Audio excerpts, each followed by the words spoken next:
Within every legend, there lies not a simple truth, but a mirror. You standing here today, do you have the courage to look into its depths? Some places aren't just on a map. They exist in the geography of longing.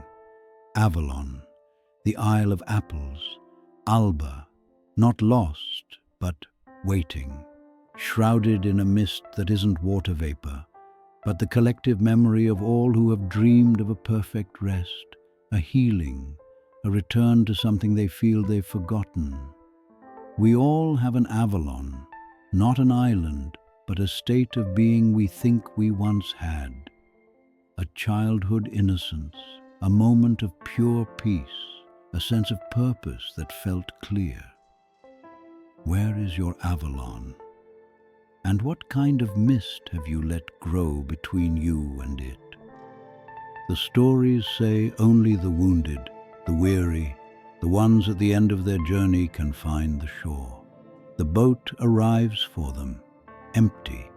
It carries only a promise that what is broken can be made whole, but not returned. You board alone. You leave everything behind, your crown, your sword, your legacy, your identity.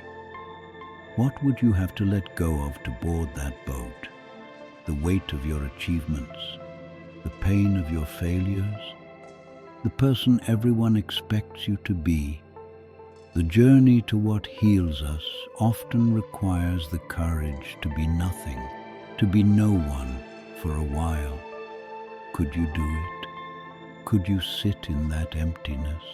This is the final truth of Avalon. You can't conquer it. You can't map it. You can only reach for it. And in that reaching, you might find that what you're longing for isn't a place to arrive, but a relationship to surrender to. The mist doesn't hide the island. It is the island. It teaches that not everything needs to be seen clearly to be real.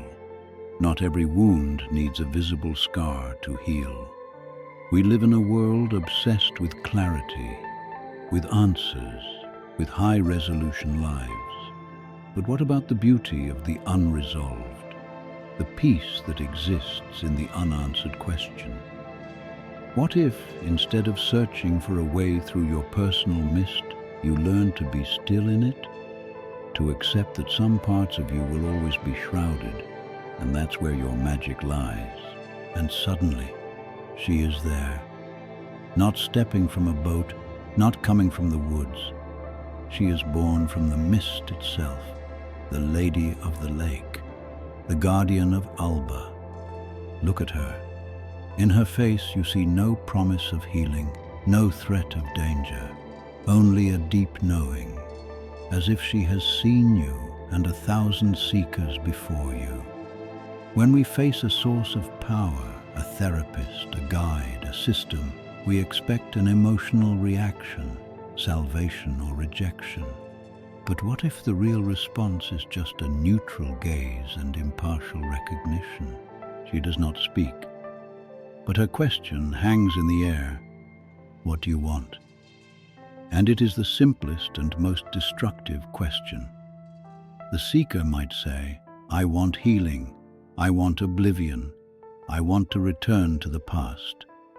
But her hands offer two things: an apple, life, rebirth, but perhaps the reproduction of the same pains, and a stone, stability, oblivion, numbness. Is true healing feeling again, or learning not to feel? To be free from suffering, which would we choose? To become a living but vulnerable being again, or a senseless but stable one? And then the condition becomes clear. You may enter. You may wash your wounds in the waters of this lake, but Alba is not a place for the living. It is a graveyard of legends, not a nursery for them. You must leave behind what you bring, every weapon, every crown, every identity by which you define yourself before entering. And that is the greatest fear. Without that sword, without that title, Without that old story of my suffering, do I remain anything?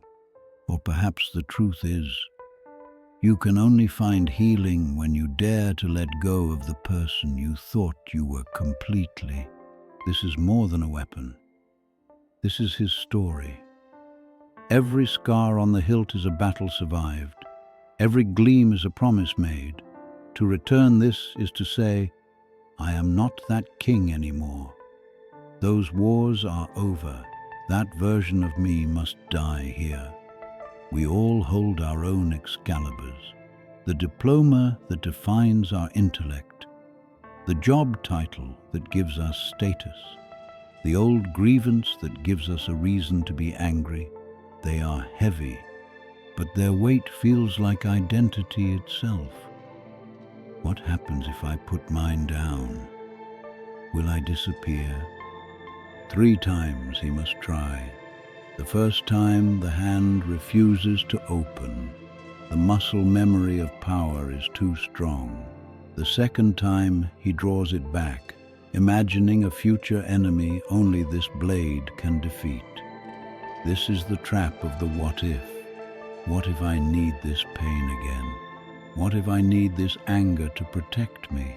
What if, without my story of suffering, I have nothing interesting to say? The island waits. It does not judge his hesitation. It only asks, how attached are you to your own legend? The third time he doesn't throw it away. He returns it. There is a difference. One is an act of discard, the other an act of trust, and the lake responds. A hand rises not to seize but to receive. The sword is not taken, it is accepted. This is the final lesson of Alba.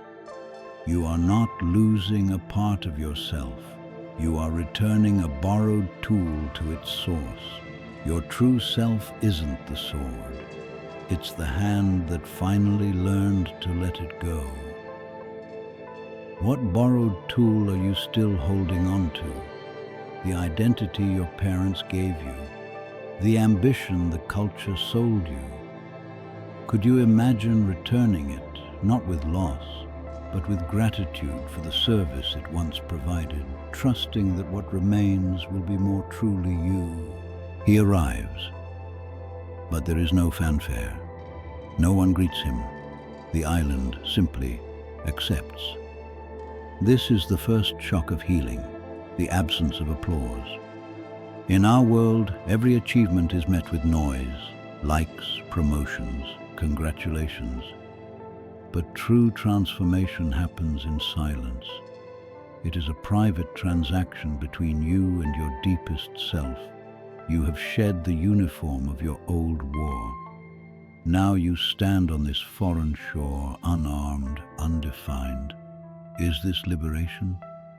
Or is it the most profound vulnerability you have ever felt? When you quit the job that drained you, leave the toxic relationship, drop the mask, what meets you first is not joy, but this vast, echoing quiet. Can you bear it? Here time is not a line, it is a pool. Everything exists at once. Blossom, fruit, decay, rebirth. This is the nature of the place where wounds heal. You are not rushed to get over it. You are immersed in the full truth of your own cycle. The pain, the hope, the memory, the potential, all are present, all are valid. We spend our lives running from parts of this cycle, calling one part good and another bad. But Alba holds it all without judgment. It asks, can you look at your own life not as a story of progress, but as a complete landscape where every scar and every joy is forever true? Can you stop trying to move on and simply let every layer of your experience coexist? And here lies the final, gentle ultimatum of Alba. You can stay. The peace is real. The war inside you will end. But the cost is to become like the apple tree, beautiful, eternal, but no longer part of the changing, struggling, messy world. You will be healed, but you will cease to be a player in the human story. Or you can take the renewed strength from this silence and return. Your wounds may break open again. You will feel anger, love, and loss once more. But you will be alive, not as a king, but as a man. This is the choice every seeker faces after their retreat, their sabbatical, their healing journey, to make peace a permanent residence, or to let it be a well from which you draw to re-engage with an imperfect world. Which is braver, the eternal rest or the conscious return to the fray? And so the tale ends, so that your own may begin, with all its cracks and honorable scars. We do not forge perfect heroes here. We witness humans. The next time the chill of uncertainty bites, remember,